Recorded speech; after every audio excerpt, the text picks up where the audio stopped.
Hello everybody, and today I want to talk briefly about Steemit,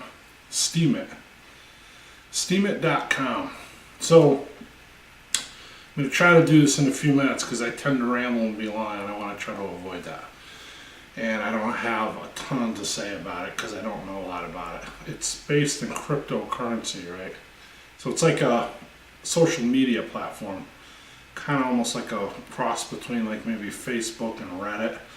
You put up posts and you can put up videos or blog posts or pictures or whatever, and the community upvotes or downvotes them if they like or dislike. Upvote or downvote is equivalent to like or dislike, and then you can re-steam, which is like share. So you have to start an account to be able to do anything on there.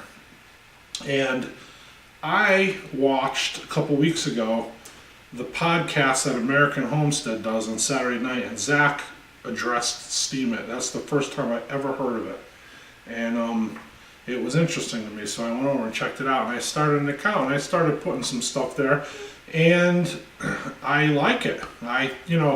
It like anything, it takes time to get traction on it. So it's nothing that I have a small YouTube channel, and so I don't have a lot of followers on Steemit, and so it's a couple cents here, a couple cents there. But I think in 3 weeks, I think I made $29, whatever. And I know it can't always be all about the money, and it isn't all about the money, but money is a component of it.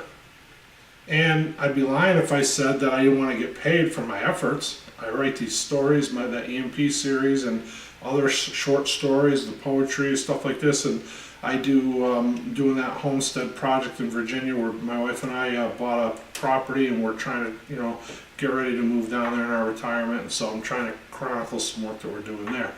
But those stories and that writing that I do take time, and they take effort, and I enjoy doing it.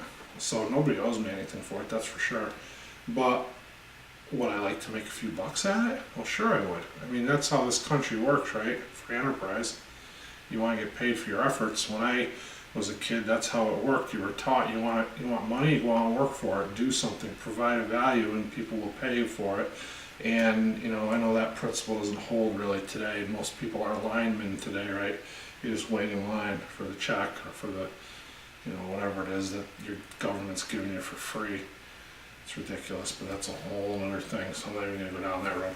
But so Steemit. So I realized that I want to get paid for what I do for my efforts. I did a long time ago, and I'd be lying if I said I didn't, and I don't feel I have to lie and say that it's not about the money, because living in America, free enterprise system, yeah, it's a little bit about the money. At the same time, it's way more than that too,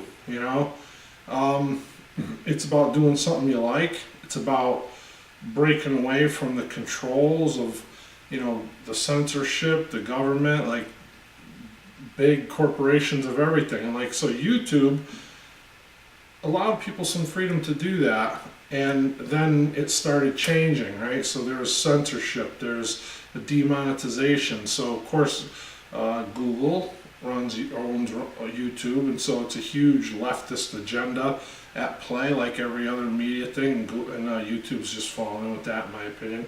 So there's been a lot of dissatisfaction with YouTube. It's not just me. I'm not on an island here, right? I think nobody's going to argue that point, that if you look around, there's a lot of problems with YouTube, and there's a lot of people that see those problems and aren't happy with it. So a while back, I wanted to get away from it. I wanted to look for an alternative, so I found Patreon. And again, I'm a very small channel, right? I have currently just under 1,100 subs. So it's difficult getting traction on Patreon. And if you look at the bigger channels that have thousands of subs, they are have limited success on Patreon. But because it's just the sheer numbers, if they get if every YouTuber got 2% of their followers to come over to Patreon, I mean, if you have 1 million subs, you're doing okay. If you have 1,000 subs, well, yeah, it is what it is. So could it be viable in the future? Yeah, it's going to take time. There's, like I said, you got to get traction. So I didn't want to remove my content from YouTube because, again, even though my channel's small, there's people there that were committed, that helped me when I was starting out by subscribing and by, encouraging me and by reading my story, listening to my stories that I wrote and my poetry, and they've been very encouraging, a lot of them. So I'm not gonna cut my content off and go over to Patreon just because I want to make a few bucks a month. Would I like to make a few bucks a month? Again, yes, I would.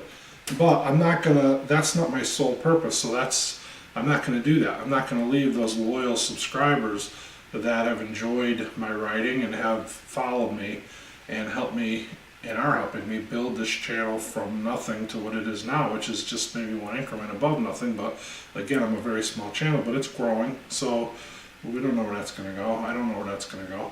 So my commitment was to stay on YouTube for those people, because I don't want to shut them off. I don't want, I realize, yeah, it's only $1 a month. If I put up 4 things, just my EMP series alone, I do one every week, that's 4 or 5 a month. That's a quarter per one. Like, do I think there's that much value there? Yeah, I do. But then if a subscriber has 100 people that he likes to watch, he can't follow them all over to Patreon for $1 a month, and that becomes unaffordable for him. And so I realize that. So I have a commitment to those people, and I don't want to lose that. I don't want to give that up. So going over to Patreon completely and shutting off YouTube is not an option for me. So what do I do? Where do I go from there? And so we continue looking. And Steemit rolls along, right? So now Steemit, I can maybe make a little money. Guess what? The viewers can make a little money too. Curation rewards for liking and interacting with channels, they get paid for that too. And more importantly, if they want to just continue to watch my comment or listen to my stories, it's free for them. And it's part of that blockchain, right? So there's no, there's no censorship. It's just you post something to that blockchain and it stays there forever and ever, and nobody can ever mess with it. It's not like YouTube can come along and say, well, this is conservative, we don't like it, we're going to pull it. Or, oh, you mentioned this word or that word, you used the word ISIS, you used whatever word you used, and we don't like it, so we're going to pull this video now. That doesn't happen there. So we have the freedom, right? We have freedom to be who we are. We have freedom to express our views and our opinions. And even in my writings, I could see where that would give me way more freedom, right? And then let the people decide. If that's not the message they want, if they don't like that, then they don't have to watch. If they do, then they can, and they don't have to watch it in an abridged, censored, edited, watered down version of it that we had to make just to conform to YouTube, right? So then, the whole other thing with Steemit, there's a lot there I don't understand. There really is. I don't understand how it works. I don't understand anything about cryptocurrency, and I'm trying to learn. So where is it going? I don't know where it's going, but you know what? I like where it looks like it's going. I like the look of it. I like the feel of it just right off, early on. And so I just want to, encourage my subscribers to go over and maybe start an account on Steemit and just look around. And I guess you can look around without starting an account. If you want to interact, you got to start an account. And chances are there's a homesteader or a, political commentary, commenter, or there's some content that you enjoy on YouTube that is now going to Steemit, because a lot of YouTubers are going to Steemit. So look for them over there, support them, like their videos. It's called upvoting. Upvote their videos. Share them. It's called re-steaming. Re-steam their posts, videos, pictures, commentary, whatever, blog. Look for me over there. It's my page is at Timmo, Timmo 3663. I'll put a link. I'm also going to put a link for a post that Zach from American Homestead did, because he's way smarter than I am, and he did a really good job. Maybe, he probably is way smarter than me, but that's probably not the right way to say it, because I really don't know that.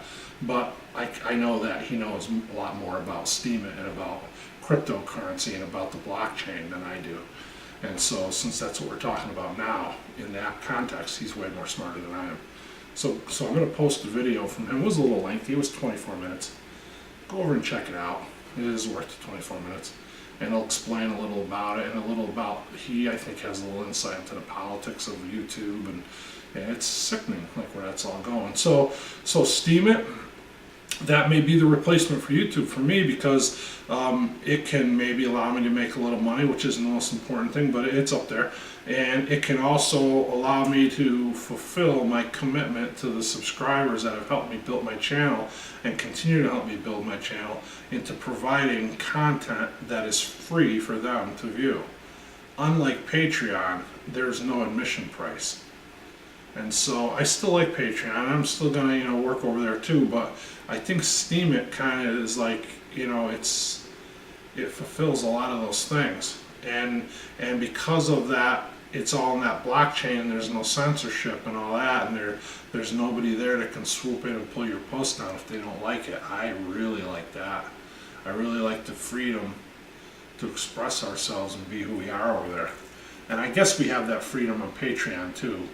Only the viewers are forced to pay for it. So Steemit, again, I'm not an expert on it. I don't know a lot about it, but what I do know and what I do see, I like. So I encourage my subscribers to go over there and check it out, because down the road sometime there may be a day, and it's probably not a big deal. The world's not gonna, YouTube world isn't gonna mourn the loss of World Without Rule of Law. But if you're one of those very few people that enjoy watching my EMP series or one of my other writings or whatever, then there may come a day where you may have to go to Steemit to do that.